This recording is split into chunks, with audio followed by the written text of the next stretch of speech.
Already case కడుతున్నామండి. ఎందుకంటే విషయం ఏంటంటే ఇప్పుడు తిరుపతి అనేసరికి ఒక ఆధ్యాత్మిక ప్రదేశం, దాని మీద చాలా సెంటిమెంట్ ఉంటుంది. తిరుపతిలోని ఎక్కడైనా ఏదైనా చిన్నది అంటే మాంసాహారం ఎక్కడ దొరికినా, ఒక సిగరెట్ దొరికినా, లేకపోతే ఏదైనా మద్యపానానికి సంబంధించిన అంశాలు ఏమైనా దొరికినా కూడా భక్తుల మనోభావాలు దెబ్బతినే పరిస్థితులు ఉంటాయి. అటువంటి సిచ్యువేషన్స్లో ఒక అబద్ధపు ప్రచారాన్ని నిజం చేయటానికి వాళ్ళు చేస్తున్న ప్రయత్నాలు, సాక్షాత్తు ఇంతకు ముందు ఆ తిరుమల తిరుపతి దేవస్థానం చైర్మన్ చేసిన వ్యక్తి బయటకు వచ్చి ఆ తిరుమల తిరుపతి దేవస్థానం తాలూకా ప్రాధాన్యత, దాని తాలూకా సెంటిమెంట్ తెలిసిన వ్యక్తిగా ఆయన అటువంటి కామెంట్స్ చేసేటప్పుడు ఆయన సెన్స్ పనిచేయాలి, చిత్తశుద్ధితో ఉండాలి. ఎందుకంటే ఇది దేవుడితో కూడుకున్న వ్యవహారం, దేవుడికి సంబంధించిన వ్యవహారం.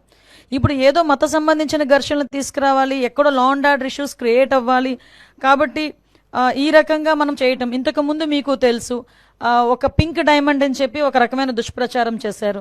అరే అసలు పింక్ డైమండే లేదు అని చెప్పి ఆర్కియాలజీ డిపార్ట్మెంట్ వాళ్ళు కూడా బయటకు వచ్చి చెప్పే పరిస్థితి వచ్చింది.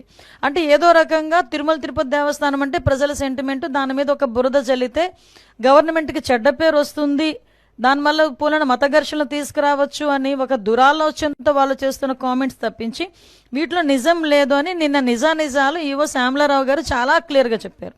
ఎంత దౌర్భాగ్యం అంటే అక్కడ ఈవెన్ ఆ గోశాలకి 2023 నుంచి విజిలెన్స్ అధికారులని కూడా లోపలికి రానివ్వని పరిస్థితి, అంటే లోపల ఏం జరుగుతుందో కూడా తెలియని పరిస్థితి.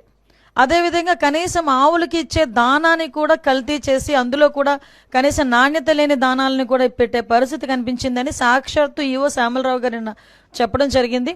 ఎవరైతే ఇలాంటి అసత్యపు ఆరోపణలు చేస్తున్నారో, అసత్యపు ఆరోపణలు చేసిన ప్రతి ఒక్కరి మీద కంపల్సరీగా చర్యలు ఉంటాయి.